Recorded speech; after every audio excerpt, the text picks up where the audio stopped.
pedir só um minuto, porque eu acho que para a gente começar a falar de Constituição, a gente tem que falar de onde que vieram essas ideias, né? Porque a gente tinha uma questão mundial, né? É, e na própria França, até na Inglaterra, é, várias influências liberais constitucionais europeias que fundaram esse desejo, esse anseio da gente conseguir, né, no período histórico brasileiro, no contexto histórico à época, de ter uma primeira Constituição. Então, Gui, eu queria que você explicasse para a gente quais eram essas ideias liberais, como que elas surgiram, de onde que elas vieram e qual o tipo de impacto que elas tiveram nos constituintes, entre aspas, ou seja, no povo brasileiro, na vontade geral, à época da primeira Constituição, não só da primeira, um pouco o período anterior, né, obviamente. Tá. O constitucionalismo brasileiro ele começa em 1824, né? 23 com a abertura, né, da Assembleia Constituinte.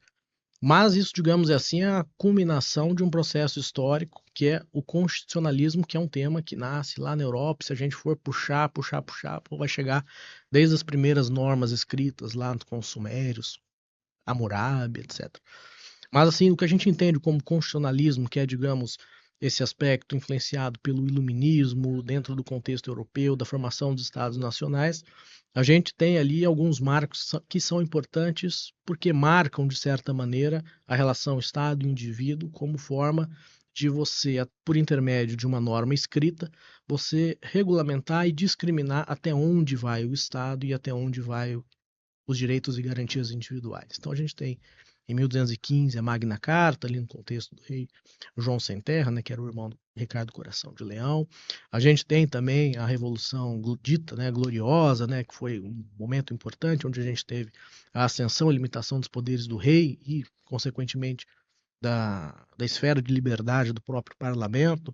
A gente tem a Constituição Americana, a gente tem a Constituição da Primeira República Francesa em 1792, e todas essas constituições elas marcam, por um lado, como eu disse, a discriminação dos temas que são próprios das atividades do Estado, e evidentemente que cada um dentro do seu respectivo contexto histórico, do seu contexto nacional, e também de outro, né, marcando as atribuições e direitos dos indivíduos, sobretudo na Constituição Francesa, né, já que a Revolução Francesa foi justamente, né, tendo como um dos marcos a Declaração dos Direitos, né, Humanos, etc. Então a Constituição Francesa, por ser, digamos assim, a Constituição que tem um aspecto mais próximo do que a gente entende como texto constitucional, ela teve uma importante influência sobre a própria norma nossa, que foi a primeira, de 1824.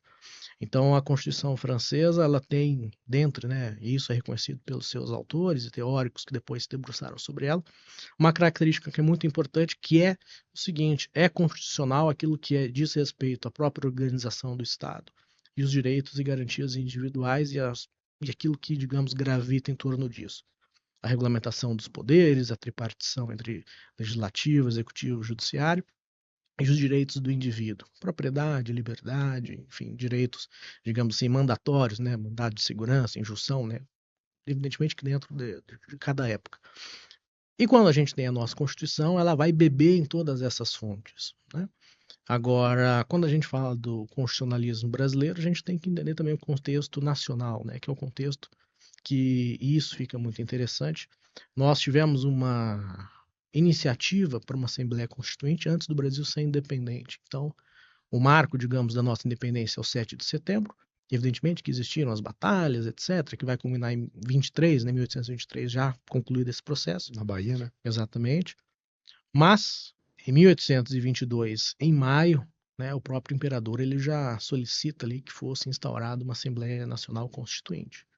Então a gente percebe que a nossa Constituição, diferentemente dos outros países, que formou-se um Estado Nacional e promulgou a Constituição, a gente teve já uma iniciativa constitucional antes da gente ter propriamente um Estado independente, que é uma característica nossa, né? Nossa história é cheia dessas peculiaridades e é justamente isso, né, que traz um sabor diferente. A gente formou primeiro um estado para depois formar um povo, né?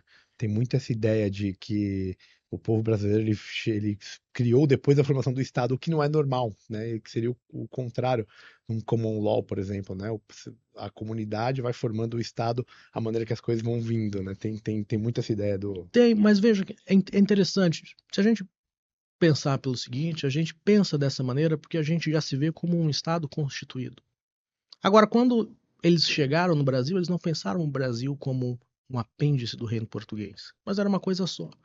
Então, essa questão digamos, da cronologia entre povo e Estado, ela é, de certa maneira, desmentida pela forma como a nossa própria formação histórica foi se desenvolvendo. Na medida em que o Estado e o povo eram, digamos, consentâneos, ao mesmo momento que o Estado chegou junto com a população, né? Aliás, a gente pode dizer que a população até nasceu antes, né? Porque João Ramalho, né, chegou antes de Tomé de Souza, que impôs o regimento geral, que é, digamos assim, a primeira, guardada as devidas proporções. 1532? Exatamente. Digamos, a nossa primeira Constituição, né? Que é a nossa norma que regulamentou distribuição de seis-marias, organização das câmaras, que é a primeira, inclusive, aqui de São Paulo, né? Então, a gente pode, digamos, lapidar essa questão. Vamos lá. Porque, Com certeza. Porque, no fundo, ela é extremamente ideológica. Ela é extremamente ideológica. De 24, você disse? Eu digo afirmar que primeiro nós tivemos Estado antes de povo. Tá. Isso para um liberal é uma coisa problemática, porque isso surgiu na época do Vargas, veja que interessante. Não, eu digo isso porque existe uma ideia que é o seguinte, que o Estado, o poder do Estado forte chegou ao Brasil com a vinda da corte, em 1808, tudo. Perfeito. E que onde chegaram toda essa norma burocrática, você conseguiu fazer um Banco do Brasil, você começou a realmente criar um Estado forte aqui dentro. Perfeito. E aí... E até essa época, a gente não tinha um povo muito constituído, era meio dividido, era muito, como eu posso te dizer? Compartimentado. Compartimentado, perfeito. E a partir dessa vinda que você começou a aglutinar e depois se formou nesse sentido que eu quis dizer, não sei se eu estou errado. Perfeito. Sim, nesse sentido tá correto. Agora, eu concordo que é um problema ainda hoje, né? Se a gente for pensar, a integração nacional, ela é muito precária e muito setorializada. Sim. Muito, né? Sim. Né? E, inclusive, a gente vai até chegar nisso, mas isso é um problema das nossas constituições que foram centralizadoras em vários momentos também. Em vários momentos. E hoje, como se diz que inclusive, ela continua, do ponto de vista do executivo, extremamente centralizadora. Cada vez mais. Cada vez mais. E isso é um problema para você conseguir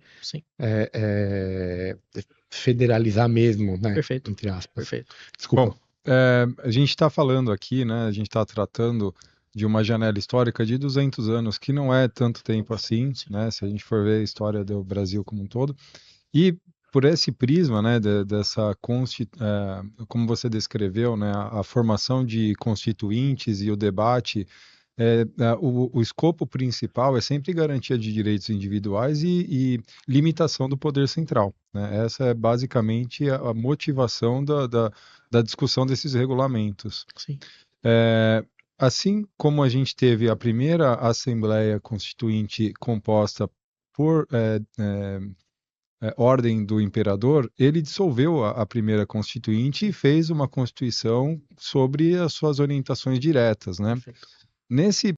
A cada nova Constituinte, você acha que a gente teve uma ampliação dos direitos individuais ou sempre foi um vai e vem de direitos e cerceamentos e essas cartas constituintes serviram muito mais para constatar que o poder não ia ser disseminado entre os cidadãos, mesmo com a República, mesmo com...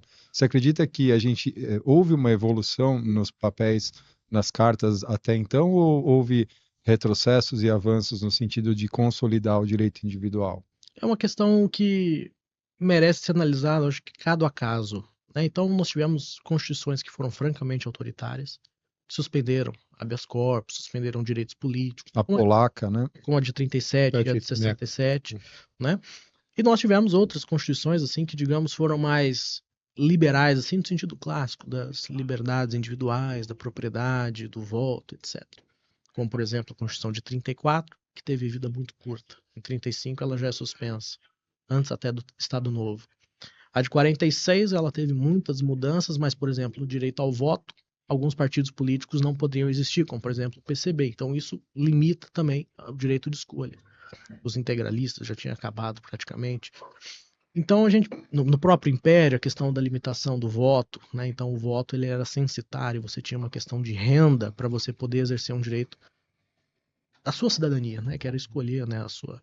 Então o que a gente percebe é que as coisas elas vão surgindo elas vão se aprimorando, digamos assim, de maneira gradativa.